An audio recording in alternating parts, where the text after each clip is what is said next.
Hi friends, welcome back to my channel. ನಾನು ನಿಮ್ಮ ಪ್ರೀತಿ ಅನು. ಮತ್ತು ಎಲ್ಲರೂ ಹೇಗಿದ್ದೀರಾ ಫ್ರೆಂಡ್ಸ್? ಚೆನ್ನಾಗಿದ್ದೀರಾ ಅಂತ ತಿಳ್ಕೊತೀನಿ. ನೋಡಿ, ಇವತ್ತು ಒಂದು ಹೊಸ ಡಿಸೈನ್ ತೋರಿಸ್ತಾ ಇದ್ದೀನಿ. ತುಂಬಾ ಚೆನ್ನಾಗಿದೆ. ಇದು ಕಂಪ್ಯೂಟರ್ ಮಿಷಿನಲ್ಲಿ ಮಾಡುವಂಥ ಡಿಸೈನು. ಆದರೆ ಇದನ್ನು ನಾವು ಪೀಕೋ ಎಂಬ್ರಾಯ್ಡ್ರಿ ಮಿಷಿನ್ ಅಂದರೆ ರಾಲ್ಸನ್ ಮಿಷಿನ್ನಲ್ಲಿ ನಾವು ಮಾಡಿದ್ದೀವಿ. ಓಕೆನಾ? ಯಾರೆಲ್ಲರ ಹತ್ರ ಒಂದು ಪೀಕೋ ಮಿಷಿನ್ ಇದೆ ಅಂತ ಅಂದ್ರೂ ಸಹ ನೀವು ಕೂಡ ಮಿಷಿನ್ನ ಸೆಟ್ ಮಾಡಿಸ್ಕೊಂಡು ಆರಾಮಾಗಿ ಈ ಥರ ಡಿಸೈನ್ಸ್ನ ಮಾಡಿ ಅರ್ನಿಂಗ್ಸ್ ಮಾಡ್ಬೋದು. ಮೊನ್ನೆ ಸಹ ನನಗೆ ಯಾರೊಬ್ಬರು ಫೋನ್ ಮಾಡಿ ಕೇಳಿದರು, ಮ್ಯಾಮ್ ನನ್ನ ಹತ್ರ ಪೀಕೋ ಇದು ಜಿಗ್ಜಾಗ್ ಮಿಷಿನ್ ಇದೆ, ಅದರಲ್ಲಿ ಕೂಡ ಮಾಡ್ಬೋದಾ ಅಂತ ಅಂದ್ಬಿಟ್ಟು.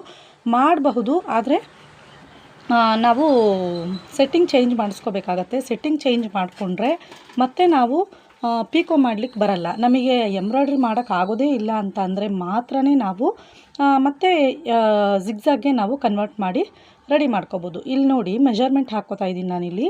2 ಇಂಚಿಗೆ ಒಂದೊಂದು ಮಾರ್ಕ್ನ ಮಾಡ್ಕೊಂಡಿದ್ದೀನಿ. ಓಕೆನಾ? 2 ಇಂಚಿಗೆ ಒಂದು ಮಾರ್ಕ್ ಮಾಡಿಕೊಂಡು ಇಲ್ಲಿ ಫ್ಲವರ್ ಡಿಸೈನ್ ಅಂದರೆ ಪುಟ್ಟ ಫ್ಲವರ್ಸ್ ಬರೋ ಥರ ಡಿಸೈನ್ನ ಕ್ರಿಯೇಟ್ ಮಾಡ್ಕೊಂಡಿದ್ದೀನಿ. ಇವತ್ತು ಮಾಡ್ತಾ ಇರೋ ಡಿಸೈನ್ದು ಇದು ಬ್ಲೌಸ್ ಬಂದುಬಿಟ್ಟು ಇದು ಗೃಹ ಪ್ರವೇಶ ಫಂಕ್ಷನ್ದು ಫ್ರೆಂಡ್ಸ್. ಇವ್ರದ್ದು ಒಂದು 7-8 ಬ್ಲೌಸ್ಗಳನ್ನ ನನ್ನ ಹತ್ರನೇ ಕೊಟ್ಟಿದ್ದಾರೆ. ಫುಲ್ ಆಲ್ರೆಡಿ ಸ್ಟಿಚ್ ಆಗಿದೆ. ಇನ್ನು ಒಂದು 2 ಬ್ಲೌಸ್ ಮಾತ್ರ ಪೆಂಡಿಂಗಲ್ಲಿದೆ. ಅದನ್ನು ಇವತ್ತು ರೆಡಿ ಮಾಡ್ಬೇಕು ಅಂದ್ಕೊಂಡಿದ್ದೀನಿ. ಇವತ್ತು ರೆಡಿ ಆದಮೇಲೆ ನಿಮಗೆ ತೋರಿಸ್ತೀನಿ. ಅದು ನೆಕ್ಸ್ಟ್ ವಿಡಿಯೋದಲ್ಲಿ ಆದರೂ ಹಾಕ್ತೀನಿ, ಅದನ್ನು ನೋಡೋಣ. ಆಲ್ಮೋಸ್ಟು ಅವ್ರದ್ದು ಎಲ್ಲ ಬಟ್ಟೆಗಳು ತುಂಬ ಒಂದು 25 ವರ್ಷದ ಕಸ್ಟಮರ್ ಅಂತಲೇ ಹೇಳ್ಬೋದು. ನನಗಿವರು ತುಂಬ ಹಳುಬ್ರು. ಯಾವುದೇ ಇರಲಿ, ಇವ್ರ ಮನೆ ಫಂಕ್ಷನ್ ಇರಲಿ, ನಾರ್ಮಲ್ ಇರಲಿ, ಪ್ರತಿಯೊಂದು ಬಟ್ಟೆಗಳನ್ನೂ ನನ್ನ ಹತ್ರನೇ ಕೊಟ್ಟು ಸ್ಟಿಚ್ ಮಾಡಿಸ್ಕೊತಾರೆ. ತುಂಬ ಹಳೆಯ ಕಸ್ಟಮರ್. ನಾನು ಆವಾಗ ಇನ್ನೂ ನಾನು ಗಾರ್ಮೆಂಟ್ಸ್ ಲೈಫಲ್ಲಿ ಇದ್ದಾಗಲೂ ಸಹ ಅವರು ಗಾರ್ಮೆಂಟ್ಸ್ಗೆ ನಾನು ಹೋಗ್ಬೇಕಾದ್ರೂ ಕೂಡ ಕೆಲವೊಂದು ಟೈಮ್ ಬಟ್ಟೆಗಳು ತಂದು ಕೊಡ್ತಾಯಿದ್ರು. ನಾನು ನೈಟು ಮನೆಯಲ್ಲಿ ಕೂತ್ಕೊಂಡು ಸ್ಟಿಚ್ ಮಾಡಿ ಅವರಿಗೆ ಬಟ್ಟೆಗಳನ್ನ ಕೊಡ್ತಾಯಿದ್ದೆ. ಯಾಕಪ್ಪ ಈ ವಿಷಯನ ಇವತ್ತು ನಿಮ್ಮ ಹತ್ರ ಶೇರ್ ಮಾಡ್ಕೋತಾ ಇದ್ದೀನಿ ಅಂತಂದರೆ, ನೋಡಿ, ಒಂದು ದುಡ್ಡಿಗೆ ನಾವು ಎಷ್ಟೆಲ್ಲ ಮಹತ್ವ ಕೊಡಬೇಕಾಗತ್ತೆ ಅಂತಂದರೆ, ಎಷ್ಟೇ ಒಂದು ರಿಲೇಟಿವ್ಸ್ ಇರಲಿ, ಯಾರೇ ಇರಲಿ, ನಮ್ಮ ಜೊತೆ ಎಷ್ಟೇ ಚೆನ್ನಾಗಿರುವಂಥ ಒಂದು ಸಂಬಂಧಗಳಿರಲಿ, ದುಡ್ಡು ಒಂದು ಚೆನ್ನಾಗಿ ನಾವು ನಮ್ಮ ಮನೆ ಕಡೆ ನಾವು ಚೆನ್ನಾಗಿದ್ದೀವಿ, ನಾವು ಯಾರು ಇದಕ್ಕೂ ಹೋಗಲ್ಲ ಅಂತಂದರೆ ಎಲ್ಲರೂ ನಮ್ಮ ಜೊತೆ ಚೆನ್ನಾಗೇ ಇರ್ತಾರೆ. ಆದರೆ ನಾವು ಟೈಮ್ ವೇಸ್ಟ್ ಮಾಡಿಕೊಂಡು ಅಲ್ಲಿ ಇಲ್ಲಿ ಅಂತ ಹೇಳಿ ಕಾಲಹರಣ ಮಾಡ್ಕೊಂಡು ಕೂತ್ಕೊಂಡ್ರೆ ನಮ್ಮ ಹತ್ರ ಏನೂ ಇಲ್ಲ ಅಂತ ಅಂದಾಗ ನಮ್ಮ ಹತ್ರ ಯಾವ ಜನ ಕೂಡ ಬರೋದಿಲ್ಲ. ಜನ್ರೇಷನ್ನೇ ಆಗಿದೆ. ಎಲ್ಲರೂ ತುಂಬ ದುಡ್ಡಿಗೆ ಇಂಪಾರ್ಟೆನ್ಸ್ ಕೊಡ್ತಾರೆ. ಜೊತೆಗೆ ಇನ್ನೊಂದೇನಪ್ಪ ಅಂತಂದರೆ, ಎಷ್ಟೋ ಜನಗಳ ಮನೆಗಳಲ್ಲಿ ನಾವು ನೋಡ್ತಾ ಇರ್ತೀವಿ, ಸುಮ್ಮನೆ ಏನೋ ಟೈಮ್ ವೇಸ್ಟ್ ಮಾಡ್ತಿರ್ತಾರೆ. ಅಂದರೆ ಅಲ್ಲಿ ಇಲ್ಲಿ ಕೂತ್ಕೊಳ್ಳೋದು, ಅವ್ರ ಮನೆ ಹತ್ರ ಇವ್ರ ಮನೆ ಹತ್ರ ಕೂತ್ಕೊಂಡು ಟೈಮ್ ವೇಸ್ಟ್ ಮಾಡ್ತಾ ಇರ್ತಾರೆ. ಸುಮ್ಮನೆ ಮಾತಾಡೋದು, ಬೇಡದೇ ಇರೋ ಕಥೆಗಳೆಲ್ಲ ಹೇಳ್ಕೊಂಡು ಕೂತ್ಕೊಳ್ಳೋದು, ಟಿ ವಿಯದ್ದಾಗಿರ್ಬೋದು ಅಥವಾ ಇವ್ರ ಮನೆ ಸುದ್ದಿಗಳಾಗಿರ್ಬೋದು, ಆ ಥರ ಎಲ್ಲ ಕೂತ್ಕೊಂಡು ಟೈಮ್ ವೇಸ್ಟ್ ಮಾಡ್ತಾರೆ. ಅದ್ರ ಬದಲಿಗೆ ನಿಮ್ಮ ಹತ್ರ ಒಂದು ಚಿಕ್ಕದಾಗಿ ಒಂದು ಮಿಷಿನ್ ಇದೆ ಅಂತ ಅಂದ್ರೂ ಸಹ ನೀವು ಆರಾಮಾಗಿ ಅದರಲ್ಲಿ ಅರ್ನಿಂಗ್ಸ್ ಮಾಡ್ಬೋದು. ನೋಡಿ, ಇಲ್ಲಿ ನಾನು ಆರೆಂಜ್ ಕಲರು ಒಂದು ಸಿಲ್ಕ್ ಥ್ರೆಡ್ಡಿಂದ ಇಲ್ಲಿ ಫ್ಲವರು ಮತ್ತು ಲೀಫ್ಗಳನ್ನ ಹಾಕೋತಾ ಇದ್ದೀನಿ. ಇದಕ್ಕೆ ಬಂದು ಗೋಲ್ಡ್ ಕಲರ್ ಜರಿ ಥ್ರೆಡ್ಡಿಂದ ಔಟ್ಲೈನ್ ಮಾಡಿದ್ದೆ. ಸ್ಯಾರಿ ಇದ್ದಿದ್ದು ಅಷ್ಟೇ ಕಲರ್ ಫ್ರೆಂಡ್ಸ್. ಇದು ಬಂದುಬಿಟ್ಟು 11,000 ಸಮಥಿಂಗ್ ಏನೋ ಇದೆ ರೇಟ್ ಸ್ಯಾರಿ. ಚೆನ್ನಾಗಿದೆ ಕಲರ್ ಕಾಂಬಿನೇಷನ್ನು. ಆದರೆ ಬ್ಲೌಸು ಬಂದು ಪಿಂಕ್ ಬಂದಿರೋದಕ್ಕೆ ಇದಕ್ಕೆ ಹೈಲೈಟ್ ಕಾಣಿಸ್ತಾ ಇರಲಿಲ್ಲ ಅಷ್ಟೇ. ಲೈಟ್ ಪರ್ಪಲ್ ಶೇಡ್ ಬಂದಿದೆ, ಹಾಗಾಗಿ ಅಷ್ಟು ಹೈಲೈಟ್ ಕಾಣಿಸ್ತಾ ಇರಲಿಲ್ಲ ಡಿಸೈನು. ಆದರೆ ಚೆನ್ನಾಗಿತ್ತು. ಡಿಸೈನ್ ಚೆನ್ನಾಗಿರೋದನ್ನು ಸೆಲೆಕ್ಟ್ ಮಾಡಿದರು. ಬ್ಯಾಕಲ್ಲಿ ಇದಕ್ಕೆ ಬಾಟಮಲ್ಲಿ ಪಿಕಾಕ್ ಡಿಸೈನ್ ಬಂದಿದೆ. 2 ಡಬಲ್ ಪಿಕಾಕ್ ಬಂದಿರೋ ಥರ ಡಿಸೈನ್ ಬಂದಿದೆ. ತುಂಬಾ ಚೆನ್ನಾಗಿದೆ. ನೀವು ನೋಡ್ಬೋದು ಫ್ರೆಂಡ್ಸ್, ಎಷ್ಟು ಜನ ಈ ನಮ್ಮ ಅಕ್ಕಪಕ್ಕ ಇರೋರೇ ಆಗಿರ್ಬೋದು, ಯಾರೇ ಆಗಿರ್ಬೋದು, ನಮ್ಮ ಮನೆಯಲ್ಲೂ ಅಷ್ಟೇ. ನಿಜ ಹೇಳಬೇಕು ಅಂತಂದರೆ ನಮ್ಮ ತಾಯಿ ಮನೆ ಕೂಡ ನಾವು ಇರೋ ಮನೆ ಹತ್ರನೇ ಇರೋದು. ನಮ್ಮ ತಂಗಿದಿರೆಲ್ಲ ಇಲ್ಲೇ ಇದ್ದಾರೆ. ಆದರೂ ಕೂಡ ನಾವು ಯಾರ ಮನೆ ಹತ್ರ ಹೋಗಲ್ಲ, ಅವರು ನಮ್ಮ ಮನೆಗಳ ಹತ್ರ ಬರಲ್ಲ. ನಮ್ಮ ಮನೇಲಿ ನಾವೆಲ್ಲರೂ ಸ್ಟಿಚ್ ಮಾಡ್ತೀವಿ. ಅವ್ರವ್ರ ಕೆಲಸ ಅವ್ರವರಿಗೆ. ಏನಪ್ಪ ಅಂತಂದರೆ, ಇವಾಗ ನಾನು ಹೋಗಿ ದಿನದಗಟ್ಟಲೆ ಕೂತ್ಕೊಂಡು ಸುಮ್ಮನೆ ಎಲ್ಲ ನಮ್ಮ ತಂಗಿ ಅಲ್ವಾ, ನಮ್ಮ ಅಕ್ಕ ಅಲ್ವಾ, ನಮ್ಮ ತಂದೆ ತಾಯಿ ಅಲ್ವಾ ಅಂದ್ಕೊಂಡು ನಾವು ಸುಮ್ಮನೆ ಕಾಲಹರಣ ಮಾಡ್ಕೊಂಡು ಕೂತ್ಕೊಂಡ್ರೆ, ನಾವು ಇವತ್ತಿನ ದಿವಸ ಮಕ್ಕಳು ಓದಿಸ್ಬೇಕು, ನಮ್ಮ ಮನೆ ಕಟ್ಕೋಬೇಕು, ಯಾವುದೇ ಒಂದು ತುಂಬ ಕನಸುಗಳಿರುತ್ತೆ. ಮನುಷ್ಯ ಅಂದಮೇಲೆ ಆಸೆ ಇಲ್ದಿರೋರು ಯಾರೂ ಇಲ್ಲ. ತುಂಬ ಕನಸುಗಳಿರುತ್ತೆ. ಅದನ್ನೆಲ್ಲ ನಾವು ಈಡೇರಿಸ್ಕೋಬೇಕು ಅಂತಂದರೆ ಬೇರೆ ಯಾರೂ ನಮಗೆ ಹೆಲ್ಪ್ ಮಾಡಲ್ಲ ಫ್ರೆಂಡ್ಸ್. ಓಕೆನಾ? ಅದಕ್ಕೋಸ್ಕರ ಶ್ರದ್ಧೆ ಇಟ್ಟು ನಾವು ಏನೋ ಒಂದು ಕೆಲಸ ಮಾಡಬೇಕು. ನಾನು ಹೇಳೋದು ಇಷ್ಟೇ. ಯಾಕೆ ಅಂತಂದರೆ, ನನಗೆ ಬುದ್ಧಿ ಬಂದಾಗಲಿಂದ ನಾನು ಹೇಳಬೇಕು ಅಂತಂದರೆ 14 ವರ್ಷ ಹುಡುಗಿಯಲ್ಲಿದ್ದಾಗಲೇ ಗಾರ್ಮೆಂಟ್ಸಿಗೆ ಕೆಲಸಕ್ಕೆ ಸೇರಿದ್ದು. ಅಲ್ಲಿ ಹೆಲ್ಪರ್ ಕೆಲಸ ಮಾಡ್ಕೊಂಡು ಜೀವನ ಮಾಡ್ಕೊಂಡು ಬಂದಿರೋದಕ್ಕೆ ಇವತ್ತು ಇಷ್ಟು ಮಟ್ಟಿಗೆ ಇವತ್ತು ನನ್ನ ಮಕ್ಕಳಾಗಲಿ ಡಿಗ್ರಿ ಓದ್ತಾ ಇದ್ದಾರೆ ಅಂತಂದರೆ, ಇಷ್ಟು ವರ್ಷವೂ ನಾನು ಕಷ್ಟಪಟ್ಟು ಕೆಲಸ ಮಾಡಿನೇ ಜೀವನ ಮಾಡ್ಕೊಂಡು ಬಂದಿದ್ದೀನಿ. ಅದಕ್ಕೆ ಹೇಳೋದು, ಶ್ರಮ ಇದ್ದಿದ್ದ ಕಡೆ ಫಲನೂ ಚೆನ್ನಾಗೇ ಇರುತ್ತೆ.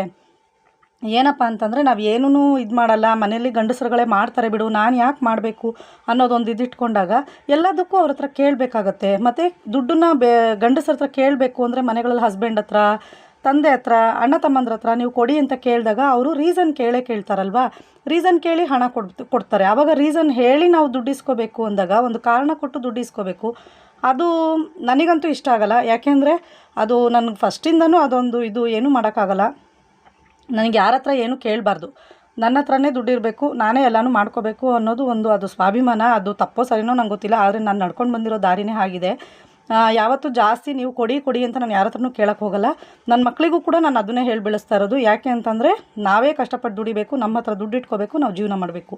ನಮ್ಮ ಹತ್ರ ದುಡ್ಡಿಲ್ಲ, ನಮ್ಮ ಹತ್ರ ಅದಿಲ್ಲ, ನಮ್ಮ ಹತ್ರ ಇದಿಲ್ಲ ಅಂಥೇಳಿ ಇದು ಮಾಡಬಾರ್ದು. ಎಲ್ಲರ ಹತ್ರ ಹೋಗಿ ಕೇಳಿದ್ರೆ ನಮಗೆ ಬೆಲೆ ಇರಲ್ಲ ಅಂಥೇಳಿ ಒಂದು ಹೇಳ್ಕೊಟ್ಟಿದ್ದೀನಿ. ಹಾಗಾಗಿ ನನ್ನ ಮಕ್ಕಳು ಅಷ್ಟೇ ಯಾರ ಹತ್ರ ಏನೂ ತೊಗೊಳೋದಿಲ್ಲ, ಅವ್ರ ಹತ್ರ ಏನಿರುತ್ತೆ ಅದರಲ್ಲಿ ಮಾಡ್ತಾ ಹೋಗ್ತಾರೆ. ಅದಕ್ಕೋಸ್ಕರ ನನ್ನ ಮಕ್ಕಳನ್ನ ನಾನು ತುಂಬ ಅಪ್ರಿಷಿಯೇಟ್ ಮಾಡ್ತೀನಿ. ನನ್ನ ಇಬ್ಬರು ಮಕ್ಕಳು ಅಷ್ಟೇ. ಮತ್ತು ಅದೇ ಬೇಕು ಇದೇ ಬೇಕು ಅಂಥೇಳಿ ಹೈಫೈ ಜೀವನನ ನಾವು ಲೀಡ್ ಮಾಡಬೇಕು ಅಂಥೇಳಿ ಇದು ಮಾಡಲ್ಲ. ನಮ್ಮ ಹತ್ರ ಎಷ್ಟಿರುತ್ತೆ ಅಷ್ಟಕ್ಕೆ ಮಾಡ್ಕೊತೀವಿ. ತುಂಬ ಸಾಲ ಮಾಡ್ಕೊಂಬಿಡ್ಬೇಕು, ಇದ್ದಿದ್ದೆಲ್ಲ ತೊಗೊಂಬಿಡ್ಬೇಕು ಅಂತ ಯೋಚನೆ ಮಾಡಲ್ಲ. ನಮ್ಮ ಈ ಜೀವನ ಶೈಲಿ ಯಾರಿಗೆಲ್ಲ ಇಷ್ಟ ಆಯಿತು, ಬೈ ಚಾನ್ಸ್ ಯಾರಾದ್ರು ನೀವು ಇದೇ ಥರ ಜೀವನ ಮಾಡುವಂಥವ್ರು ಇದ್ದರೆ ಒಂದು ಕಮೆಂಟ್ ಹಾಕಿ, ಅಟ್ಲೀಸ್ಟ್ ಒಂದು ವೀಡಿಯೋಗೆ ಒಂದು ಲೈಕ್ ಕೊಡಿ. ಯಾಕೆ ಅಂತಂದರೆ ನಮ್ಮ ಮಿಡ್ಲ್ ಕ್ಲಾಸ್ ಫ್ಯಾಮಿಲಿ ಏನಿರುತ್ತೆ, ನಾವು ಮಿಡ್ಲ್ ಕ್ಲಾಸಲ್ಲಿದ್ದೀವಿ ಹುಟ್ತಾ ಯಾರೇ ಆದರೂ ಬಡವರಾಗೆ ಹುಟ್ಟಿರ್ತೀವಿ ಫ್ರೆಂಡ್ಸ್, ಯಾರೂ ಶ್ರೀಮಂತರಾಗಲ್ಲ. ಆದರೆ ನಾವು ಸಾಯೋಷ್ಟೊತ್ತಿಗೆ ನಾವು ಬಡವರಾಗೆ ಸಾಯಬೇಕು ಅಂತ ಏನು ರೂಲ್ಸ್ ಇದೆಯಾ? ಏನೂ ಇಲ್ಲ.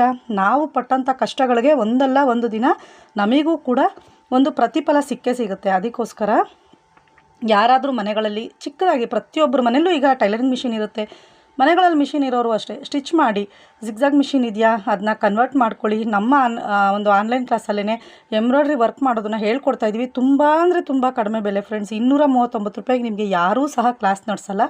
ನಮ್ಮ ಒಂದು ಚಾನಲಲ್ಲಿ ಕ್ಲಾಸ್ ನಡೆಸ್ತಾ ಇದ್ದೀವಿ, ಎಲ್ರಿಗೂ ಉಪಯೋಗ ಆಗಲಿ ಅಂತಲೇ ಈ ಒಂದು ಸೌಲಭ್ಯನ ಮಾಡಿಕೊಟ್ಟಿರುವಂಥದ್ದು. ಜಾಯ್ನ್ ಆಗಿ ಎಂಬ್ರಾಯ್ಡ್ರಿ ಮಾಡೋದನ್ನು ಕಲೀರಿ.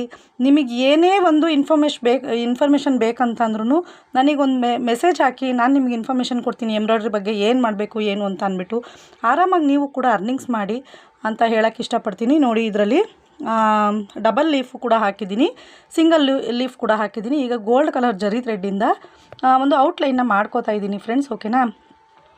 ಮತ್ತು ತುಂಬ ಬಟ್ಟೆಗಳು ಬರ್ತಾಯಿದೆ ಫ್ರೆಂಡ್ಸ್, ಏನು ಗೊತ್ತಾ, ತುಂಬ ಅಂದರೆ ತುಂಬಾ ಬಟ್ಟೆಗಳಿದೆ ಈಗಾಗಲೇ. ಮತ್ತು ಏನು ಆಷಾಢ ಅಂತ ಇದ್ರೂ ಯಾವುದೇ ಇದ್ರೂ ಬಟ್ಟೆ ಇಲ್ಲ ಅನ್ನೋ ಥರ ಏನಿರಲ್ಲ ಫ್ರೆಂಡ್ಸ್, ಯಾವಾಗಲೂ ಕೆಲಸ ಇದ್ದೇ ಇರುತ್ತೆ. ನೀವು ಆ ಥರ ಎನಿ ಟೈಮ್ ನೀವು ಕೆಲಸ ಇರಲೇಬೇಕು ಅಂತಂದರೆ ನೀವೇನು ಮಾಡಬೇಕು ಅಂದರೆ ಕರೆಕ್ಟಾಗಿ ಟೈಮಿಗೆ ಸರಿಯಾಗಿ ಬಟ್ಟೆಗಳನ್ನ ಸ್ಟಿಚ್ ಮಾಡಿಕೊಡ್ಬೇಕು. ಜೊತೆಗೆ ಏನೇ ಮಾಡಲಿ ಬೇಕಾದ್ರೆ ನೀವು ಕಡಿಮೆನೇ ಹೊಲಿರಿ ಪರವಾಗಿಲ್ಲ, ಅಂದರೆ ಒಂದು ದಿನಕ್ಕೆ 1-2 ಬ್ಲೌಸ್ ಹೊಲಿದ್ರೂ ಪರವಾಗಿಲ್ಲ, ಫಿನಿಶಿಂಗ್ ನೀಟಾಗಿ ಕೊಡಿ. ನೀವೆಲ್ಲೇ ಇದ್ದರೂ ಕೂಡ ಹುಡ್ಕೊಂಡು ಬಂದು ಬಟ್ಟೆ ಕೊಡ್ತಾರೆ ನಿಮಗೆ, ಅದಂತೂ ಗ್ಯಾರಂಟಿ. ಯಾಕೆಂದರೆ ನಂಗೆ ತುಂಬ ಜನ ಕಸ್ಟಮರ್ಸ್ ತುಂಬ ದೂರದ್ದು ಇದರಿಂದೆಲ್ಲ ಬಂದು ಬಟ್ಟೆಗಳು ಕೊಟ್ಟಿದ್ದಾರೆ. ಈಗಲೂ ಅಷ್ಟೇ ತುಂಬ ಜನದ ಬಟ್ಟೆಗಳಿದೆ, ತುಂಬ ಏರಿಯಾಗಳಿಂದ ಬರ್ತಾರೆ. ಅಂದರೆ ನಾವಿರೋದು ಏರಿಯಾ ಬಂದುಬಿಟ್ಟು ಕುಂಬಳಗುಡಿಯಿಂದ ಒಳಗಡೆ 1.5 ಕಿಲೋಮೀಟ್ರ್ ಬರಬೇಕು. 1.5 ಕಿಲೋಮೀಟ್ರ್ ಬಂದರೆ ನಮ್ಮ ಒಂದು ನಾವಿರೋವಂಥ ಏರಿಯಾ ತಗಚ್ಗುಪ್ಪೆ ಅಂತ ಸಿಗುತ್ತೆ. ಫೋನ್ ಮಾಡಿ ಆದರೂ ಬರ್ತಾರೆ, ಬಂದು ಕೊಟ್ಟು ಹೋಗ್ತಾರೆ. ಮತ್ತು ಒಂದು ಸರ್ತಿ ಬಂದು ಸೆಟ್ ಆದವರು ಮತ್ತೆ ಹೋಗೋದೇ ಇಲ್ಲ, ಇಲ್ಲೇ ಸ್ಟಿಚ್ ಮಾಡಿಸ್ತಾರೆ, ಬೇರೆ ಕಡೆಗೆ ಹೋಗಲ್ಲ. ಅದೊಂದು ಖುಷಿ ಇದೆ. ಪ್ರತಿಯೊಬ್ಬರು ಅದೇ ಹೇಳ್ತಾರೆ, ಬಾಡಿ ಮೆಜರ್ಮೆಂಟ್ ತೊಗೊಂಡ್ರು ಕೂಡ ಎಷ್ಟು ನೀಟಾಗಿ ಸ್ಟಿಚ್ ಮಾಡ್ತೀರಾ, ಮೆಜರ್ಮೆಂಟ್ ಬ್ಲೌಸ್ ಕೊಟ್ಟರು ಕೂಡ ನೀಟಾಗಿ ಸ್ಟಿಚ್ ಮಾಡಿಕೊಡ್ತೀರಾ ಅಂಥೇಳಿ ಖುಷಿ ಪಡ್ತಾರೆ. ಅದಕ್ಕೋಸ್ಕರ ನಾನು ಹೇಳೋದು, ಒಂದು 20-25 ವರ್ಷದಿಂದ ನಾನು ಸ್ಟಿಚ್ ಮಾಡೋದ್ರಿಂದ ಅದು ನೀಟಾಗಿ ಗೊತ್ತಾಗ್ಬಿಟ್ಟಿರುತ್ತಲ್ವ. ಹಾಗೆಯೇ ಸ್ಟಾರ್ಟಿಂಗಲ್ಲಿ ಬಿಗಿನರ್ಸಿಗೆ ಗೊತ್ತಾಗಲ್ಲ ಹೇಗೆ ನಾವು ಮೇಂಟೈನ್ ಮಾಡಬೇಕು ಏನು ಅಂತ ಅಂದ್ಬಿಟ್ಟು ನೀವೇ ಕೇಳಿ ತೊಗೊಂಡು ಹೊಲಿರಿ, ಏನೂ ತೊಂದರೆ ಇಲ್ಲ. ಸ್ವಲ್ಪ ಧೈರ್ಯದಿಂದ ಹೊಲಿಬೇಕಷ್ಟೇ, ಕರೆಕ್ಟಾಗಿ ಹೊಲಿಬೇಕು. ನೀವು ಅರ್ಜೆಂಟ್ ಮಾಡ್ಕೊಂಡು ಹೆಂಗಂದ್ರೆ ಹಂಗೆ ಫಿನಿಶಿಂಗ್ ಕೊಟ್ಟರೆ ಕಸ್ಟಮರ್ಸ್ ಬರೋದಿಲ್ಲ. ಸ್ವಲ್ಪ ನೀಟಾಗಿ ಫಿನಿಶಿಂಗ್ ಕೊಡಿ. ಮತ್ತು ಆದಷ್ಟು ಬಟ್ಟೆಗಳನ್ನ ಕೇಳಿ ತೊಗೊಂಡು ಹೊಲಿರಿ, ತೊಂದರೆ ಇಲ್ಲ. ನಾವೇನು ಕಳ್ತನ ಮಾಡ್ತಾ ಇಲ್ವಲ್ಲ, ನಮಗೆ ಸ್ಟಿಚ್ ಮಾಡೋಕ್ಕೆ ಬರುತ್ತೆ ಕೊಡಿ ಅಂತ ಹೇಳಿದ್ರೆ, ಇಲ್ಲ ನಿಮ್ಮ ರಿಲೇಟಿವ್ಸ್ದೇ ಆಗಲಿ ಸಾಧಾರಣವಾಗಿ ಒಂದು ಅಮೌಂಟ್ ಇಲ್ದಿರನೇ ಆಗಲಿ ಅಥವಾ ಒಂದು ಸ್ವಲ್ಪ ಕಡಿಮೆ ಅಮೌಂಟಿಗಾಗಲಿ ಹೊಲ್ಕೊಡಿ. ಆಮೇಲೆ ಬಾಯಿಂದ ಬಾಯಿಗೆ ಒಬ್ಬರಿಂದ ಒಬ್ಬರಿಗೆ ಹರಡಿ ಅವರೇನೆ ನಮಗೆ ಬಟ್ಟೆಗಳನ್ನ ತಂದು ಕೊಡ್ತಾರೆ, ವಿಷಯ ಮುಟ್ಟಿಸ್ತಾರೆ ಬೇರೆಯವರಿಗೆ, ಓಕೆನಾ. ನೋಡಿ, ಈಗ ಆಲ್ಮೋಸ್ಟು ಡಿಸೈನ್ ಅಂತೂ ಕಂಪ್ಲೀಟ್ ಆಗಿದೆ. ಆದಷ್ಟು ನಮ್ಮ ಚಾನಲ್ನ ಸಬ್ಸ್ಕ್ರೈಬ್ ಮಾಡ್ಕೊಂಡು ನೋಡಿ. ವಿಡಿಯೋ ಇಷ್ಟ ಆಯಿತು ಅಂತಂದರೆ ಒಂದು ಲೈಕ್ ಮಾಡಿ, ಕಮೆಂಟ್ ಮಾಡಿ. ನೋಡಿ, ಬ್ಯಾಕ್ ಡಿಸೈನ್ ಸೂಪರಾಗಿ ಬಂದಿದೆ ಫ್ರೆಂಡ್ಸ್. ಬ್ಯಾಕಲ್ಲಿ ಪಿಕಾಕ್ ಹಾಕಿದ್ದೆ, ಹಾಗಾಗಿ ಬ್ಯಾಕ್ ಡಿಸೈನ್ ಅಂತೂ A1 ಆಗಿದೆ. ಸ್ಲೀವಲ್ಲಿ ಕೂಡ 2 ಪಿಕಾಕ್ ಹಾಕಿ ಹೈಲೈಟ್ ಮಾಡಿದ್ದೀನಿ ಅಷ್ಟೇ, ತುಂಬ ಚೆನ್ನಾಗಿ ಕಾಣಿಸ್ತಾ ಇತ್ತು. ಓಕೆ ಫ್ರೆಂಡ್ಸ್, ಈ ವಿಡಿಯೋ ಯಾರಿಗೆಲ್ಲ ಇಷ್ಟ ಆಯಿತು ಅವರೆಲ್ಲ ಲೈಕ್ ಮಾಡಿ, ಶೇರ್ ಮಾಡಿ, ಕಮೆಂಟ್ ಮಾಡಿ. ನೆಕ್ಸ್ಟ್ ವಿಡಿಯೋದಲ್ಲಿ ಸಿಗ್ತೀನಿ ಫ್ರೆಂಡ್ಸ್, ಓಕೆನಾ. Take care, bye bye, thank you so much.